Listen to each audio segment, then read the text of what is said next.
আমি একজনকে বললাম, আপনি যে বলছেন যে ইল্লাল্লাহ ইল্লাল্লাহ জিকির করেন, আপনি ইল্লাল্লাহ জিকির করতে করতে যে কষ্ট করতেছেন, সওয়াব তো হইতেছে না, গুনাহ হইতেছে। আপনার প্রতি আমার খুব দরদ হয়, এত কষ্ট করতেছেন বৃদ্ধ বয়সে, আচ্ছা ইল্লাল্লাহ ইল্লাল্লাহ করতে করতে একবার জান দিয়ে ফেলতেছেন, অথচ আপনি সওয়াব হইতেছে না, গুনাহ হচ্ছে। বলছে কেন? তো আমি বললাম দলিল দেন। রসুল জীবনে কোনোদিন ইল্লাল্লাহ ইল্লাল্লাহ বলছে কিনা? বলছে? বলে নাই, রসুল বলে নাই। তাই বললাম সাহাবিরা কোনোদিন ইল্লাল্লাহ ইল্লাল্লাহ জিকির করছে? কোনো হাদিসের কিতাবে আছে? কোনো ফেকার কিতাবে আছে? কোনো ওয়াজের কিতাবে আছে? মানে আলেমরা তো আগেও লিখছে, এটা কি কোনো কিতাবে আছে? আব্দুল কাদের জিলানীর কিতাবে কি এটা আছে? না, নাই। তো আপনি কেন করেন? বলছে আমরা হাদিস বুঝি না নাকি? দেখেন কোন দিকে চলে গেছে দেখেন।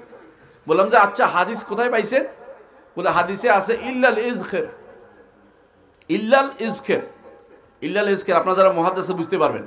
রাসূলুল্লাহ সাল্লাল্লাহু আলাইহি ওয়াসাল্লাম মক্কাতে যখন আসছে, তখন তিনি বললেন যে এই মক্কার ঘাস কাটা যাবে না। মক্কার ঘাস কাটতে পারবে না, কিন্তু নিয়ম এটা, মক্কা হারাম এলাকার ঘাস কাটা যায় না। এমন সময় আব্বাস সাল্লাল্লাহু আলাইহি ওয়াসাল্লাম, ইয়া রাসূলুল্লাহ ইজখেরকে একটু আলাদা করে দেন। রাসূল বলেন ইল্লাল ইজখের, ঠিক আছে এজখের বাদে, এজখের কাটতে পারবা।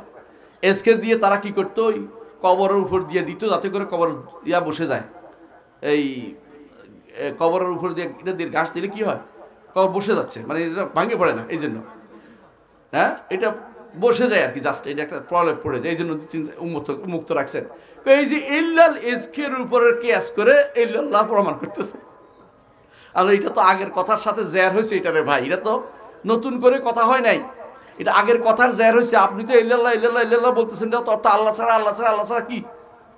আল্লাহ ছাড়া কিছু নাই আপনি বলছেন। আল্লাহ ছাড়া তো অর্থ হয় নাই।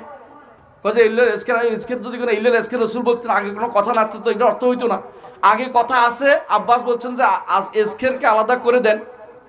কেন করতে পারছেন ওই সময়, এখন কেন করতে পারেন না? কারণ রসুলের যুগ ছিল তাশরীর যুগ, শরীয়ত প্রবর্তনের যুগ। আল্লাহ তাআলাই আব্বাস রাদিয়াল্লাহু আনহুর মুখে দিয়ে এটা বের করে দিয়েছেন, যাতে করে এটা আলাদা করা হয়। এখন এটা বলার সুযোগ নাই। এখন এটাকে শুদ্ধ করবে কে? তখন তো রাসূলুল্লাহ সাল্লাল্লাহু আলাইহি ওয়াসাল্লাম ছিলেন বলেই সেটা হয়েছে। কথা বুঝাতে পারছি? তাশরীর যুগে কোনো ঘটনা এইভাবে ঘটাইয়া আল্লাহ আয়াত নাযিল করেন। দলিল হচ্ছে, দেখেন একটা উদাহরণ দিয়ে বুঝবেন। যেই সাহাবী, এই তো রমজান আসতেছে আপনাদের সামনে, যেই সাহাবী কি করছে, হাত্তা ইয়াতাবায়্যানা লাকুমুল খায়তুল আবিয়াদু মিনাল খায়তিল আসওয়াদি মিনাল ফাজর, এই আয়াত পড়ার পর মিনাল ফাজর তখন নাজিল হয় নাই, এই খায়তুল আসওয়াদে পর্যন্ত নাজিল হয়েছে। কালো সুতা সাদা সুতা আলাদা করার মাসালা জানছেন আপনারা কিচ্ছাটা? কি করছে, এক সাহাবী সাদা সুতা আর কালো সুতা নিয়ে বালিশের নিচে রাখছে, খায় আর কিছুক্ষণ পরে তুলে ধরে, খায় আর কিছুক্ষণ পরে তুলে। তখন তো আর লাইট ছিল না ভাই, দেখছে সাদা সুতা আলাদা হচ্ছে না, খাইতেছেন, মানে যতক্ষণ পর্যন্ত সাদা সুতা থেকে কালো সুতা দেখা আলাদা না হচ্ছে, তখন তিনি খাইছেন। রসুলের কাছে এসে বলি, ইয়া রাসূলুল্লাহ, আমি কালকে এইভাবে কাজ করি। রসুল বলে যে হায় রে, তোমার বালিশ তৈলে অনেক প্রশস্ত, এটা বুঝাই নাই। এখানে আয়াতের পরে অংশ হচ্ছে মিনাল ফাজরে, কিসের পরে? সুবে সাদিকের বলছে, এটা তো আকাশের দিগন্ত রেখাকে বলছে, তোমার সাদা সুতা কালো সুতার কথা বলে নাই। কথা বুঝছেন কিনা? তাহলে ব্যাখ্যাটা কে দিয়ে দিলেন? আমার নবী দিয়ে দিয়েছেন। ওই সময় ঘটনাটা কেন ঘটছে, আয়াতটা নাজিল হওয়া দরকার যে, বুঝছেন? আয়েশা রাদিয়াল্লাহু আনহার কাছে রাসূলুল্লাহ সাল্লাল্লাহু আলাইহি ওয়াসাল্লাম একটা গোপন কথা বলেছেন, বুঝছেন? আয়েশা রাদিয়াল্লাহু কি করছেন, হাফসার কাছে বলে দিয়েছেন। হাফসা কি করছেন, এটা ভালোই, দুইজনে মনে করছে কইলে অসুবিধা কি, বুঝছেন কিনা? আল্লাহ তাআলা এই কথাটাকে পছন্দ করেন না। আয়াত না সূরা নাজিল করেছে, একটা সূরাতুত তাহরিম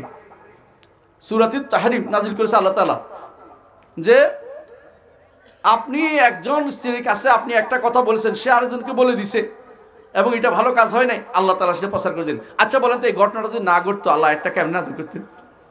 কথা বুঝছেন কিনা? ওই যুগে তাশরীর যুগ, এটা আল্লাহ তাআলা এই ঘটাইয়া তারপর আয়াতটা নাজিল করাই দিয়েছেন। কিন্তু এখন আপনি ইচ্ছা করলে নতুন কোনো তথ্য দিতে পারবেন না, নতুন কোনো শরীয়ত হবে না। এখন অনেকে বলে যে ওই সময় তো হয়েছে, এখন হবে না, এটা হবে না, এখন নতুন করে দিতে পারবেন না, কারণ এখন শরীয়তের যুগ না, শরীয়তের যুগ পার হয়ে গেছে। কথা বুঝতে পারছি? তাহলে আপনার নীতি হচ্ছে এটা 2 নম্বর নীতি। একই বিষয়ে কথা বলতে হলে কি করতে হবে?